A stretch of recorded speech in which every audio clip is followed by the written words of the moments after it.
फिर्यादीकडनं मिळालेली आहे। ही स्कूल वैन शाळेची होती की प्राइवेट होती? प्राइवेट। नमस्कार। आज के दौर में जब अफवाहें तेजी से फैलती हैं, तब जरूरत होती है सच्ची और भरोसेमंद खबरों की। आपका जीआरएल न्यूज पर आपको हर खबर मिलेगी सबसे पहले और पूरी सच्चाई के साथ। चाहे हो देश की राजनीति, आपके शहर की खबरें या फिर हर वो अपडेट जो आपकी जिंदगी से जुड़ी हो। आपका जीआरएल न्यूज, जहां खबरें नहीं बनाई जाती, सिर्फ सच्चाई दिखाई जाती है। जुड़े रहिए ए आपका जीआरएल न्यूज के साथ, क्योंकि सच जानना आपका हक है।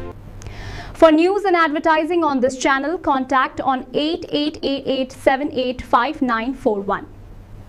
बदलापुर में फिर मासूम से दरिंदगी। बदलापुर के एक नामी स्कूल की स्कूल वैन में 4 साल की बच्ची के साथ यौन उत्पीड़न की शर्मनाक घटना। बड़ी बातें, आरोपी गिरफ्तार। पुलिस ने आरोपी वैन चालक को किया गिरफ्तार। स्कूल वैन में वारदात।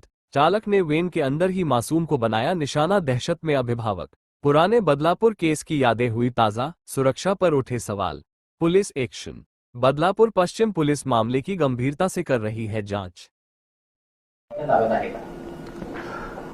बदलापूर पश्चिम पोलीस स्टेशन अंतर्गत एका मुलीवर अतिप्रसंग करण्याचा प्रयत्न एका आरोपीने केलेला आहे।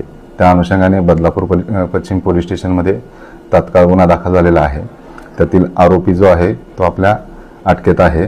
त्याचबरोबर मुलींची वैद्यकीय चाचणी आहे, त्या मुलीची वैद्यकीय चाचणी चालू आहे।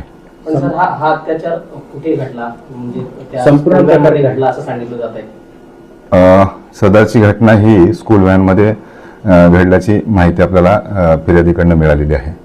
ही स्कूल वैन शाळेची होती की प्राइवेट होती? प्राइवेट स्कूल व्हॅन होती ती।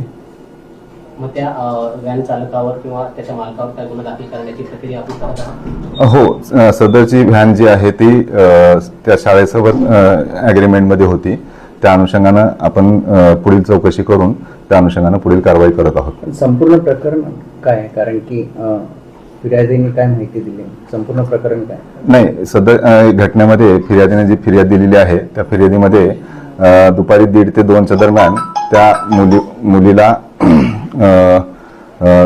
जो ड्रायव्हर आहे त्या ड्रायव्हरने प्रायव्हेट पार्टला हात लावल्याची एक आपल्याला त्यांनी खबर दिलेली आहे आणि त्या खबरीच्या अनुषंगाने आपण गुन्हा दाखल केलेला आहे। शाळा अधिकृत आहे का? त्याविषयी तपासामध्ये आपण माहिती घेऊ। ठीक आहे।